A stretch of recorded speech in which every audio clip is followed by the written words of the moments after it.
Good morning, voting members of Abundant Life Christian Fellowship.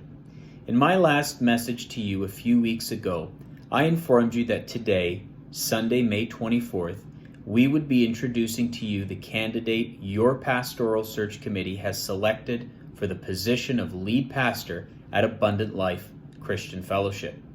As you know, the committee has worked long and hard since January to research, vet, and prayerfully consider each candidate that has been brought before us.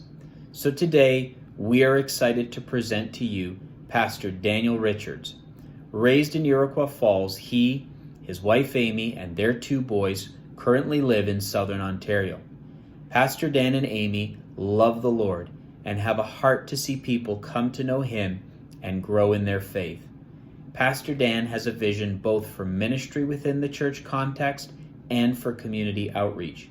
Everyone we have referenced has spoken very highly of him and Amy, and we also very much enjoyed getting a chance to speak with them during our interview several weeks ago. We believe that he is the right person for the role of lead pastor in this season at Abundant Life. We trust that as you watch and listen to Pastor Dan this morning, you will get excited with us and catch a glimpse of his heart and vision for Abundant Life and Kapuskasing. Along with Pastor Dan's message this morning, Pastor Jeremy Murdoch, our regional director, will be asking him several questions. Following the message, there will be an online vote. All voting members should have already received information about the voting procedure. Please follow the instructions you received. Thank you, and God bless you. Well, good morning, Abundant Life. It's great to be with you guys this morning. It's a very special morning, of course. This morning you get to hear from Pastor Dan and Amy as they are going to be ready to preach the call. And it's kind of funny. I didn't realize it until Dan let me in on the secret. But my wife, Nancy, and I have actually known Amy since she was probably about 13, give or take. Yeah. And she's the niece to our first pastors, Austin and Marie Gedke, who we love very much and have been mentors in our lives. And Amy would come spend the summers, or a couple of weeks in the summer with her aunt and uncle. And so Nancy and her spent a lot of time together in their younger days. So it's truly an honor to have them here and to have them preaching the call in Kapuskasing. Not only is it a great Northern church, but it's also my home church. And so means a lot to me to see this great church, the opportunity of another great leader coming to work there and impact this church and impact this town. So Dan and Amy, welcome this morning. And why don't you share a little bit about who you are and the 2 little gaffers that are around you guys. Good morning, Abundant Life. Thank you so much. My name is Dan. This is my wife, Amy, and right behind me is our oldest son, Caleb. Want to say hi, Caleb? Hi. And he is 10. And then right here in the front is our youngest son, Jonathan. How old are you, Jonathan? 6. And we've been living in Welland the past couple years, and we just love camping and hiking, and I'll let Amy talk a little bit as well. Yeah, my name's Amy, and before Welland, we were in London for pretty much most of our married life. We were married about, maybe 16 years. Yeah, and we're looking forward to getting to know you guys, hopefully, and coming up north. We haven't been up there that far yet. We camp quite a little bit north, maybe Sault Ste. Marie's as far north as we've been, but we look forward to exploring. I've been doing a little creeping online and looking at the town as much as Google Maps will allow, and pictures and all that stuff. But yeah, this is an honor for us to just be here with you guys this morning, and we look forward to what the future holds. That's excellent. So Dan, Amy, got some fun questions for you guys right now, just to let the people know a little bit about you, some favorite stuff and whatnot. Why don't you tell us your favorite color? For me, my favorite color is green. I would be blue, darker blue. What about a favorite book you've ever read? That's hard. For me, I really enjoyed Mere Christianity by C.S. Lewis. I've also read a book, Crashing the Chatterbox, but I like a lot of leadership type books. I don't know if I have a favorite one. I like personal growth or personal development books more than fiction. Those are what I tend to read, something where I can learn and that kind of stuff. Yeah. Now, it does get cold in Kapuskasing in the middle of the winter, and sometimes we get snowed in a little bit. So everybody loves to sit and watch a favorite TV show or movie. What would yours be? For me, any kind of war movies I enjoy. And then police shows like Blue Bloods or SWAT are a couple of favorites of mine. Yeah, I like action movies to watch with Dan. I do like my rom-coms from time to time. Dan will watch them with me. Sometimes. But yeah, the crime TV shows, I like Blue Bloods too. And we watched MacGyver recently. Watched those. MacGyver, Yeah, that's a good one. any of those where there's something to solve. And yeah. What about favorite holiday place, whether you've been there or you dream to go there? I think we do a lot of camping, and so a favorite spot is we've gone to Tobermory a few times, just right on Georgian Bay. For me, I would love to be able to go to California. That would be, and learn how to surf. Yeah, we do like camping. I liked Mexico. It'd be nice. That's where we went for our Mexico. honeymoon. So I would like to go back there, Mayan Riviera. But I think I've always dreamed of going to Italy. So if money wasn't an issue, I would be going, or Mediterranean cruise. That would be amazing. So. Or if COVID wasn't an issue right now. That's right. That's right. Hey, let me ask you guys this. Weirdest moment that's ever happened in your lives? Maybe embarrassing or what? For me, I remember I was probably about 18, and I was working in this sub shop in London, and the owner would regularly on Friday nights meet with the Italian mafia in the back room. So that was pretty crazy. Like they'd come in with guns on the side and everything. It was definitely an experience. Very weird. Yes. Weird. I don't know. I just thought of this now. I don't know if it's my weirdest moment, but I remember when actually we were in Meaford. I don't know if you remember, Jeremy, and they did a drive-in concert, and I sang to a bunch of cars, and they honked as a form of applause. And as a performer, that was a little bit odd. I also remember one of the songs I had forgotten the lyrics mid-song, so I just closed my eyes and pretended I was just lost in worship, and I don't think anybody noticed. But yeah, that was kind of a very different, interesting experience for sure. I remember those days very clearly in the Meaford Square area. Yeah.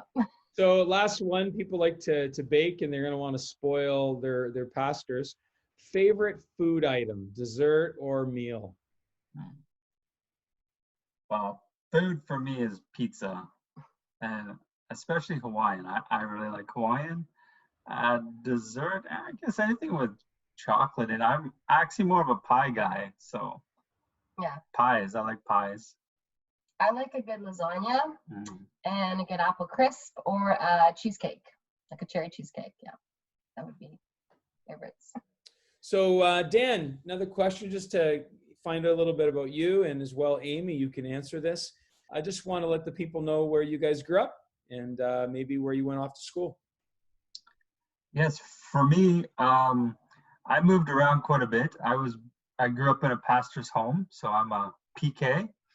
And some of the places, I was actually born in Oakville, and I actually lived in Meaford for a little bit as well. So I was actually dedicated in the Meaford Pentecostal Church. So it's kind of an interesting thing that kind of ties us all together. But I grew up actually in Iroquois Falls, which I don't think is that far from Kapuskasing. No, it isn't. My dad planted the church there. So I lived there for a while, and then we eventually moved to London, and that's where I went to high school and kind of grew up there. But Iroquois Falls in London, and then for my family, I have 2 sisters and 1 brother, and yeah, we moved around quite a bit, but I know the north. I know the north pretty well. I grew up in London. I was born in London and raised in London. And I have a brother and who's a couple years younger than me. And my parents, they're all still in the London area. So I haven't moved much other than a little jaunt up to Lucan when we first got married, and then went to Welland. I went to Western University for business and economics courses. And while I was in London for 19 years, I worked at Christ for All Nations. I was the finance manager there. So until I moved to Welland here. So yeah. Nice. Yes, I went to it was called. I'd started out as Eastern Pentecostal Bible College in Peterborough, and then they changed it to a master's college and seminary. We kind of thought they call He-Man reference, Masters of the Universe. Excellent. So Amy, another question for you. Why don't you let us people know how and when you and Dan met? I was attending Glad Tidings Assembly in London, and one of Dan's sisters was there as well, and his parents. And when I met her in the young adult group, she came up to me and says, "I think you should marry my brother." And I was like, "Oh, well, who's your brother?" And he was working in Corunna near Sarnia at the time. And over a couple of years, she would kind of get me to show up around when he was back in London. But it took 2 years for Dan to finally put all the pieces together. And she even sent me, hooked me up to be one of his youth leaders on an overflow trip, a trip to overflow. But then he still took another year for him to really see the light. And, and then, so yeah, that's how we met. And then we actually connected for the first time on Messenger, MSN Messenger back in the day. And we went out to Starbucks, and yeah, it just continued after that. Excellent. Yeah. Other than the fact that it takes Dan a little bit of time to clue into what's going on, but that's okay, Dan. At least you made the right decision in the end. Right, that's right. So Dan, I want to ask you to share with the people here about your call to ministry. So my call really started when I was 16. That's when I really decided to say yes and follow Jesus. And what really kind of stirred that up is I watched a lot of my friends and some of the choices they were making, some of the stuff that they were doing. That was really what kind of started to stir my heart for people, is I watched my friends and I wanted to tell them about this awesome life that they can have, that Jesus can provide. And part of me didn't really want to go the whole Bible college route, but it was I wanted to work with computers because I thought that's where I could make some money, and I could still help my friends. But God just really began to speak to me, and he kind of brought people into my life that kind of started to say, have you thought about Bible college? Have you thought about maybe being a pastor? And so, but it really started with watching my friends and just really having a heart for them and just wanting to help people know that there's a better life, that there's a life that Jesus has for them. That's excellent. Thanks for sharing that, Dan.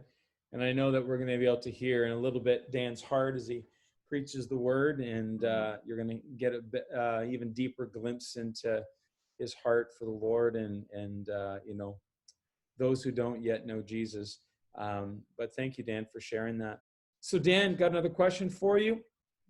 What excites you the most about transitioning from being an assistant pastor, serving a lead, to now being the lead pastor of a church? Yeah, I think the thing that really excites me is I really am a person that likes to have an impact. I like to, where I'm working or the people that I'm around, I like to really have an impact on their life, on the community. And so just the chance to be able to have a greater impact on a larger group of people. Sometimes when you're an assistant, you're limited to a certain group that you're working with, but to be able to have and work with various ages really excites me about really just being able to help them. I'm a very relational person, so being able to work with kids and youth and seniors and everybody in between, and just to really have a great impact, just to see them really develop their potential for Jesus, and just finding out areas where they can be involved and just kind of be a part of the greater church.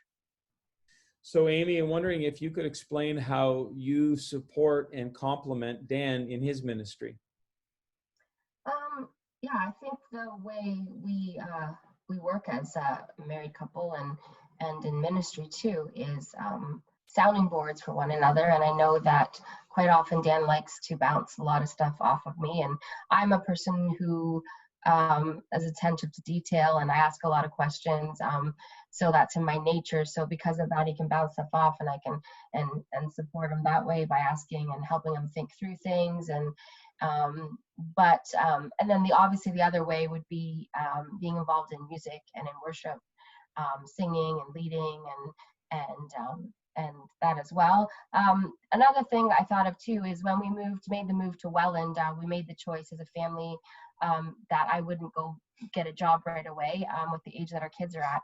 And it wasn't just to be at home with the kids, which is something that we did want, but it was also so that Dan could have the more flexibility, not worrying about balancing two schedules. Him being in ministry, I wanted him to be able to provide the home and take care of things there and not having to worry about my schedule. We found it a little stressful in London when we were both working, and so that he can just, I can support him that way and being available, because ministry, it comes here and there and all over the place, and wanted him to be able to do that, so without worrying about other things, other stresses. So.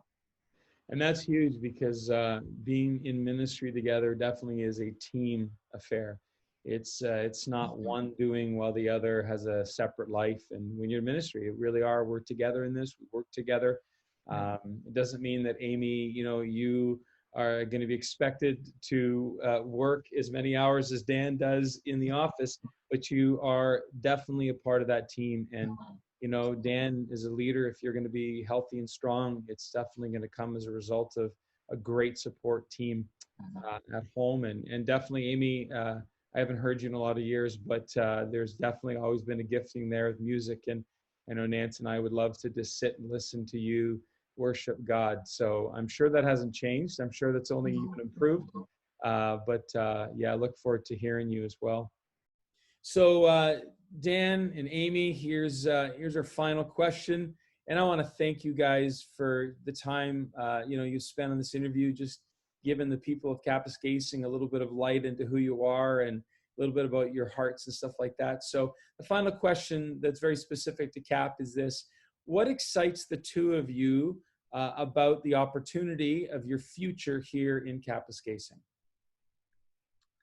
Yeah, I think for me, we actually this past year I was very sad that we didn't have winter and we didn't have a lot of snow. So I hear that there's a lot of snow in Kapuskasing, and so that excites us about just getting outdoor skating and playing in the snow, tobogganing with the boys. I know that it's a long way north, but we really enjoy hiking and camping and doing those kind of things. And I think for me, we've always kind of been drawn to smaller towns. And so we're really excited just to be a part of a community, just to get invested and be a part of the church and the community, and just come alongside a church family and just love on them and just really lead them and just see God do amazing things. We're just really excited to be a part of a town and a community, and just to see what God's going to do. We're really excited. Yeah, I agree. We're not going to pretend that we know exactly what it's like to live up there, because we don't. But we do like colder and like the camping and the hiking and being outdoors, and that's who we are. I like when we moved from London to Welland, it was smaller, and I liked it. And I know that Kapuskasing is smaller than that, but I like that. I wouldn't want to be out in the middle of nowhere. But I like the idea of being in a smaller town and having that community and that getting to know each other. And I think we just look forward to meeting new people and developing the relationships within the church and within the community. Our boys are excited to come as well. They love adventure. They love anything new. So yeah, we just really feel that this is a good move for us, and we're excited about what God has for the future.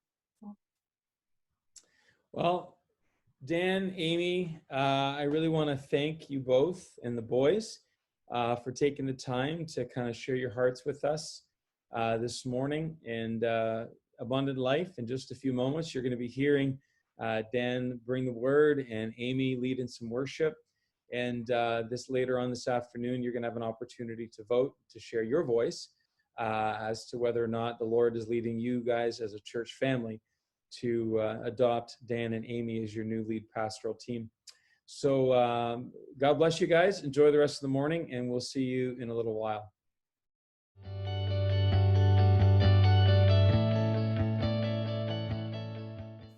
Good morning, Abundant Life Christian Fellowship. Thank you so much for allowing me the privilege to be able to speak with you this morning. I was 16 years old. I loved adventure, and I felt that I had done some pretty adventurous things, some pretty amazing things, some pretty ultimate life things. Like I had done some body surfing on Lake Superior.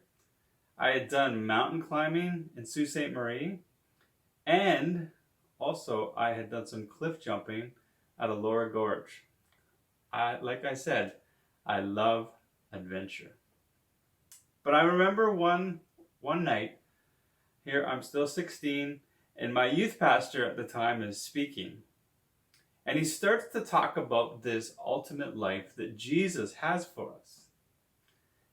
It got me interested and intrigued me, so I listened a little bit more.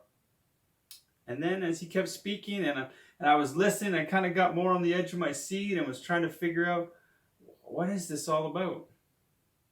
Then he comes to the end of his message and he puts this call out and he says, if anybody wants to live this ultimate life that Jesus has for them, I just ask that you would just stand to your feet and say yes to Jesus.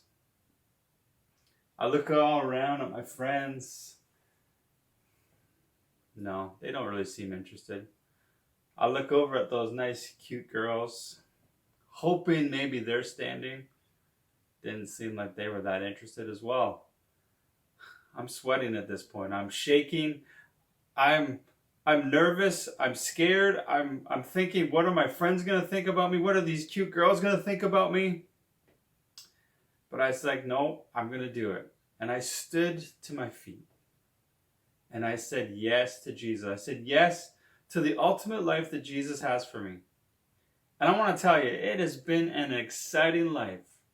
It certainly has not been without its challenges. Certainly have gone through some tough days, some struggles, some learning opportunities.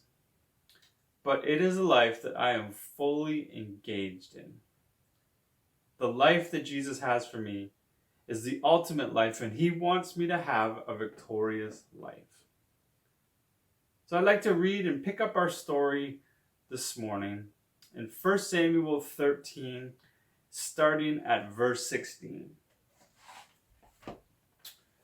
Saul, his son Jonathan, and the soldiers who had remained made camp at Geba of Benjamin. The Philistines were camped at Michmash. 3 squads of raiding parties were regularly sent out from the Philistine camp. One squadron was assigned to the Ophrah road going toward Shual country. Another was assigned to the Beth Horon road. The third took the border road that rimmed the valley of Hyenas. There wasn't a blacksmith to be found anywhere in Israel.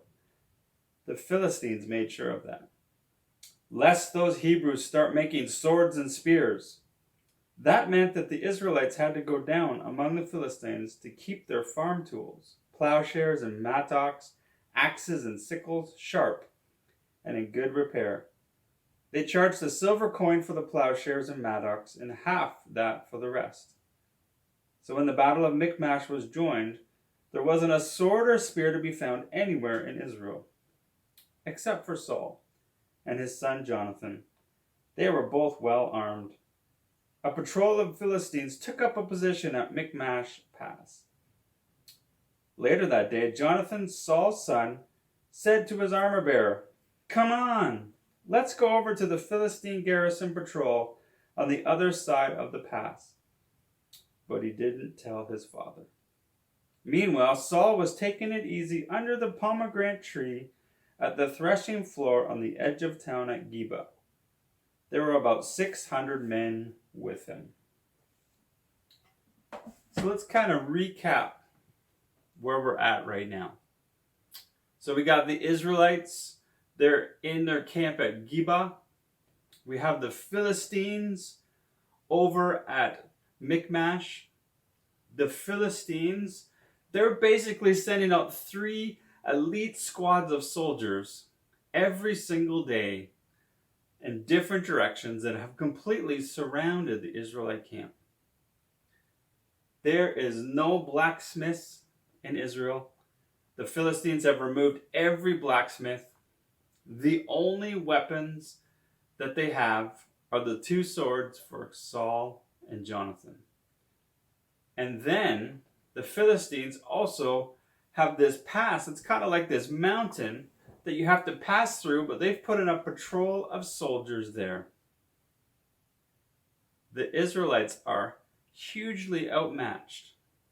They are outskilled. They have limited supplies.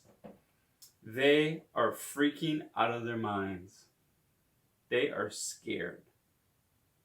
And of course, who wouldn't blame them? They are completely outnumbered. And it's really safe to say that this would probably be a huge defeat in Israel. It's going to go down in the record books as a time that they were defeated by the Philistines. But one guy decided that he was going to change that. He was not convinced that this would be a defeat, and he was willing to do something to change it. Jonathan stepped up. And Jonathan is going to show us in this story the steps we need to take to see a victory. Because that's what Jonathan was willing to do. He was willing to step up to do something, to get involved. So we're going to kind of read a little bit more and look at this story of Jonathan as he goes towards the Philistines. So Saul, like it said, he's resting comfortably under the pomegranate trees. It was good shade. He was just relaxing. He wasn't going anywhere. He was letting them surround him, and he was just, if this is where we're at, I'm just going to lay low and hopefully they get tired and go away. But it says that Jonathan did something. He went and he had a conversation with his armor bearer. He said, "Come on, let's go over to where those Philistines are." Now maybe you're thinking in your head, well, that's not really doing something. He's just talking. He's just having a conversation. But up until this point, this was the first thing that anybody actually started to do. Jonathan was doing something. And I'm pretty sure that when he talked to his armor bearer, he didn't just say, maybe we should do it. He was like, come on, let's go over. He was going to do something. And this is the first step, is Jonathan did something. He did something. He was like, I'm sick and tired of just standing around doing nothing. Come on, armor bearer. Let's go over to where those Philistines are. And maybe for you, this morning, you're thinking, yeah, I'm not really doing much either. I'm kind of just sitting around and not doing anything either. So that is where you need to start. You need to start to do something. Maybe your something is going to be, you're going to start to pray. Or maybe your something is you're going to start to read your Bible. Or you're going to find a way to get involved in your church or in your community. You're going to reach out to a family member or a neighbor or maybe somebody you haven't talked to in a while. but you need to do something. And for me, I have been privileged in my ministry so far to see many victories. I've seen things like reaching out to skateboarders in Corona, helping to launch a satellite church in a place called Kamoka, seeing many people come to know Jesus through preaching, through evangelism, through an organization called Alpha, building teams, developing teams, seeing people reach their full potential, seeing people get involved and doing things that maybe they didn't think that they could do. And it's been so exciting to be a part of that, to see many victories won. But I want to tell you, before those victories ever happened, it started with conversation. It started with talking to God. It started with vision and planning and thinking about how are we going to do what God wants us to do. And I want to tell you that I believe that God has so much more left for me. There's many more victories, many more things, many more plans that He has for my life, and I'm excited. And Jonathan was excited. He was doing something. He was getting engaged and involved with God and saying, God, let's go over. I want to do something. He grabbed his armor bearer and he wanted to go and do something. So our first step is Jonathan did something. But then Jonathan continues to have an honest dialogue with his armor bearer. Now, you've heard me kind of mention an armor bearer. This person was basically responsible to carry the supplies of the higher ranking officers. So Jonathan, because he was Saul's son, would have been higher ranking than a lot of the other soldiers. And so this armor bearer would carry his supplies, he would carry his weapons, and he basically was the guy that was like, wherever you go, I go. So this armor bearer was with Jonathan. And it says that in 1 Samuel 14 verse 6, that Jonathan begins to have an honest dialogue with his armor bearer. And he says this, which is very interesting. He says, perhaps the Lord will help us. I don't know about you, but if I was the armor bearer and I heard perhaps, Jonathan, are you sure this could go either way? Perhaps, not for sure. Yes, indeed, definitely, perhaps. But Jonathan here is having an honest conversation. He's having dialogue. He's wrestling through his fears.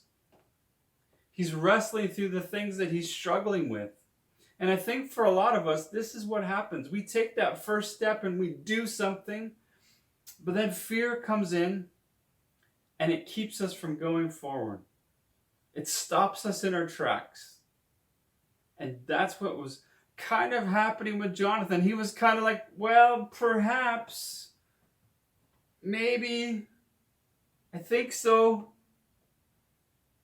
And he's having this conversation with the armor bearer. But then Jonathan does something amazing, and he takes those fears and he surrenders them to God. And that is our second step, that Jonathan surrendered his fears to God. Listen to what the rest of 1 Samuel chapter 14 verse 6 says. For nothing can hinder the Lord. He can win a battle whether he has many warriors or only a few. Did you catch that? Nothing can hinder. We've gone from perhaps to absolutely nothing can hinder the Lord from seeing a victory. He has now surrendered his fears to God, and he is living in faith, and he is moving forward. And it's okay to have fears. It's okay to be afraid. But Jonathan is trying to show us that if you give those fears to God, you can move forward. And that's exactly what began to happen. And this is the response from the armor bearer. I love this part. the armor bearer then says, do what you think is best. I am with you completely. Wow. See what happened there? Jonathan has an honest dialogue, kind of shares, I'm a little bit scared, I'm a little bit afraid, but I'm going to move forward anyways. I'm going to surrender my fears to God. And he got the attention of the armor bearer. And he kind of latched onto that faith too, because our faith can be contagious. And that's what began to happen. And it began to, the armor bearer began to say, I'm with you, whatever, completely, Jonathan. Wow. This is like one of those moments where you're like, yeah, awesome. I love this. I remember I was in grade 9 and I had this friend named Mike Weber. And Mike Weber was like one of those guys that just, he loved Jesus so much. And he would go and he would tell whoever would listen to him about Jesus. And I remember at that time, it really impacted my life. I saw this guy and I was like, man, he's so passionate. It's so amazing how he is. And thankfully, God has allowed me so many opportunities and privileges to speak to people. Young people, kids, senior citizens. I've got to be a part of helping out coaching soccer and getting chances to talk with parents and kids and volunteering in the community and just having so many other opportunities to be able to tell people about Jesus. And I want to tell you that is passion in me. I want to let anybody know that I come in contact with. It doesn't matter what age you are. It doesn't matter what your background is or what your lifestyle is. I want to be able to tell people about a Jesus who loves them. I want to tell them about a Jesus who has a victorious life for them. And that gets me excited. That gets me energized and ready to get up in the morning and just go for it. That's what gets me excited. And I want to tell you, don't ever let fear keep you from living the best life that God has for you. Let me say that one more time. Don't let fear keep you from living the best life that God has for you. So now we've seen Jonathan did something. Second step was Jonathan then surrendered his fears to God. And now Jonathan takes the third step. And Jonathan followed God's strategy. I think this is probably the toughest one of all. We like to be in charge. We like to be calling the shots. We don't like other people telling us what to do. And for some of us, we really struggle in letting God tell us what to do. But see, Jonathan knew that if he was going to see victory, that he needed to follow God's strategy. He needed to follow what God was wanting him to do. And for us, we need to surrender our life, our homes, our families, our neighborhoods, our communities, our churches. And we need to give these things to God and saying, God, what is your strategy for me? What is your strategy for my family? What is your strategy for my church, for my community? And allow God to lead us and guide us and show us the plans that he has for us. I want to kind of read a little bit now. We're going to be flipping over to 1 Samuel 14 and looking at the strategy that God gave Jonathan in this particular case. I'm going to start at verse 8. Jonathan said, here's what we'll do. We'll cross over the path and let the men see we're there. If they say, halt, don't move until we check you out, we'll stay put and not go up. But if they say, come on up, we'll go right up. And we'll know God has given them to us. That will be our sign. So they did it, the two of them. They stepped into the open where they could be seen by the Philistine garrison. The Philistines shouted out, "Look at that! The Hebrews are crawling out of their holes." Then they yelled down to Jonathan and his armor bearer, "Come on up here! We've got a thing or two to show you." Jonathan shouted to his armor bearer, "Up! Follow me! God has turned them over to Israel." Wow. Interesting strategy. So basically, you're outnumbered. You got one sword between you. There's a patrol at the top that's guarding this Michmash Pass, which is a cliff that you have to climb over.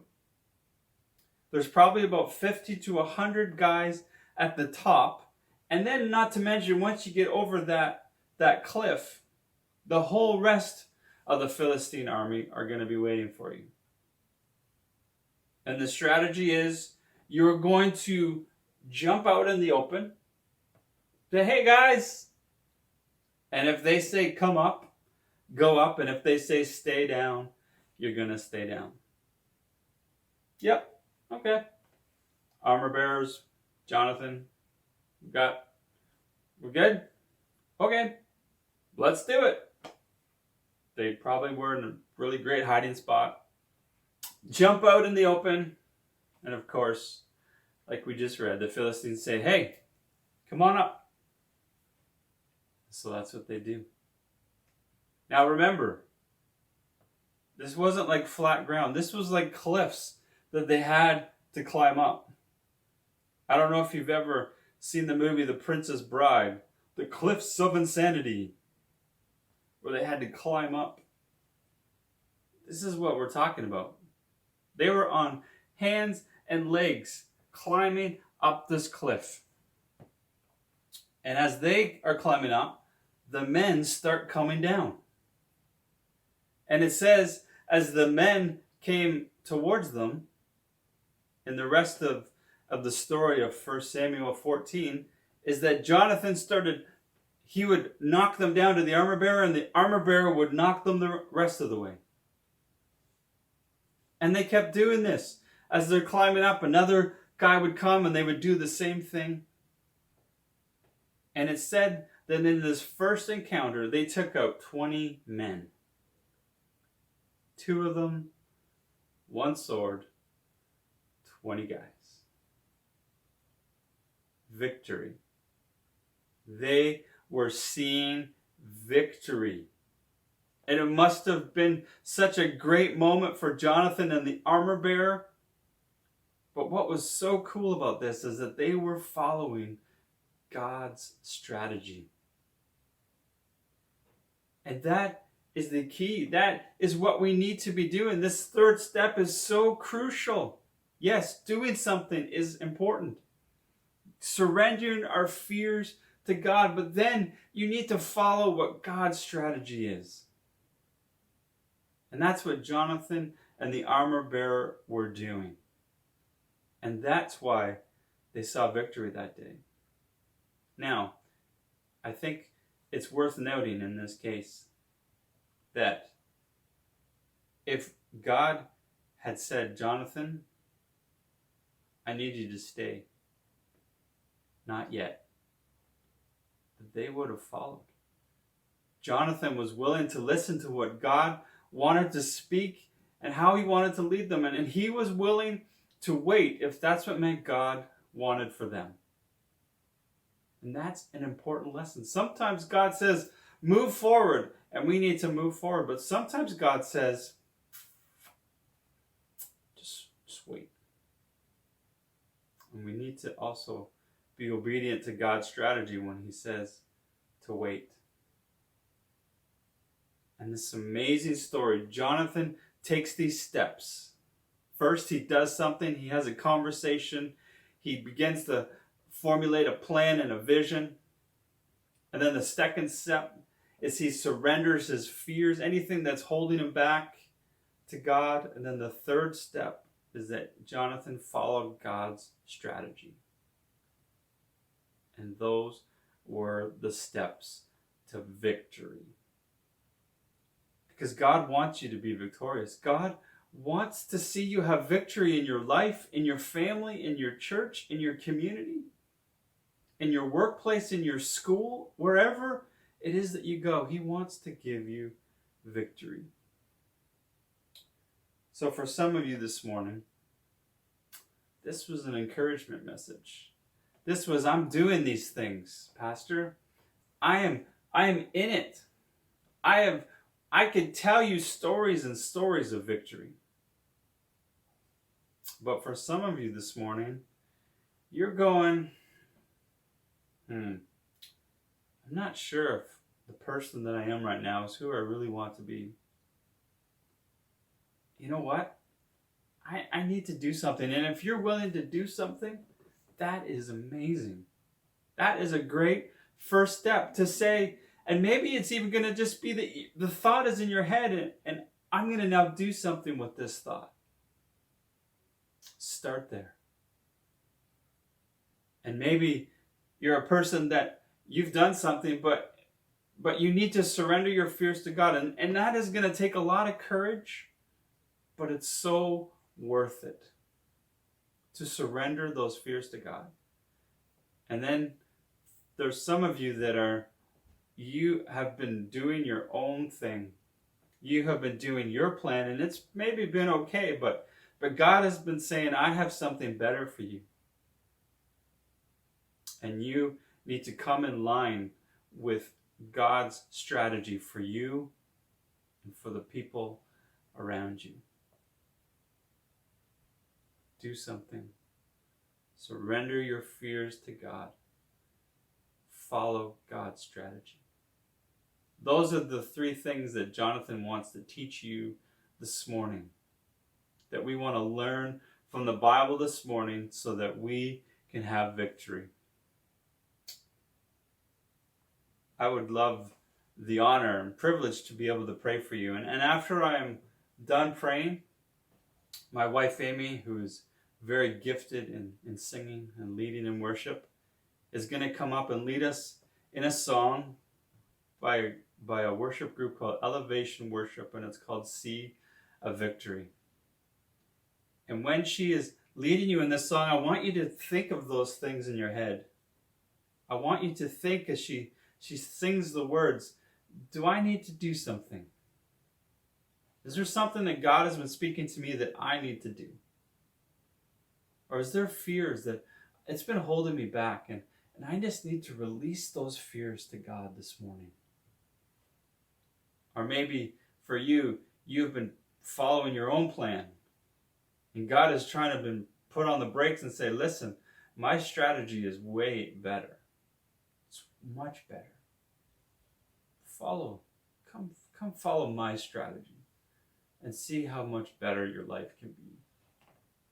So let me just pray, and then Amy's going to come up and lead us in this song, See a Victory. Lord Jesus, I am so thankful for each person that is listening this morning. I'm so thankful for this group of people at Abundant Life Christian Fellowship. I pray whether they be young or whether they be old, whether they be married or single, wherever they find themselves in life today, I pray that you would just bless them. I pray, Lord God, that you would give them peace in amidst the uncertainties that we're facing, things that are going on each day. I pray that you'd be their strength and be their comfort. But I also pray that this morning, that this group of people that you are speaking to, or the different individuals that you are speaking to, that they would begin to do something. Whether it's they're picking up their Bible for the first time, or beginning to pray, or to reach out to a neighbor or a friend or a family member, or they're going to say, no, I want to be involved in what my church is doing. Or Lord, I pray if fear has stronghold on them, that they would just release those fears to you today, and that they would see freedom, and that their faith would be increased. And Lord, I pray if they've been following their own plans, that they would look to you, God, to see the strategy that you have for them, for their life, for their family, for their school, for their workplace, for their church, for their community, wherever it is that they may go. So I thank you for each one of them, and may you just give them an amazing week. In Jesus' name, amen.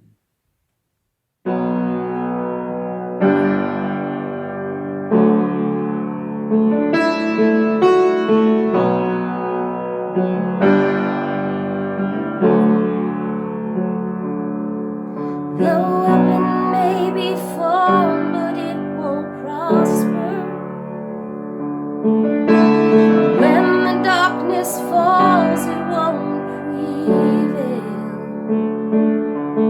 'Cause the God I serve knows only how to triumph. My God will never fail. My God will never fail. I'm gonna see a victory. I'm gonna see a victory. For the battle belongs to you, Lord. I'm gonna see a victory. I'm gonna see a victory. For the battle belongs to you, Lord.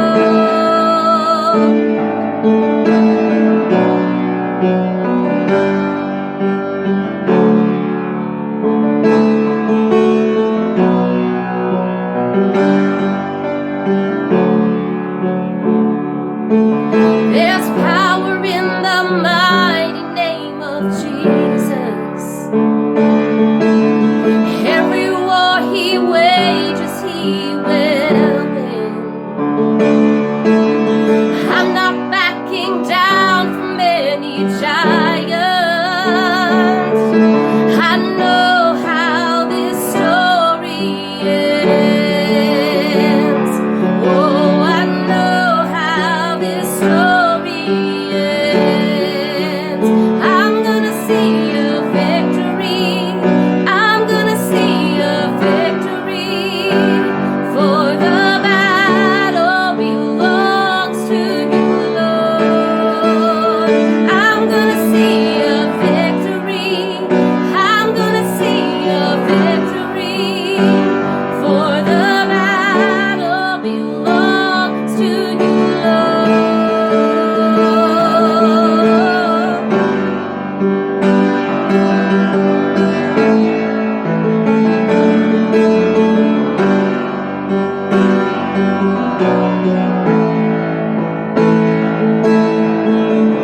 You take what the enemy meant for evil and you turn it for good. You turn it for good.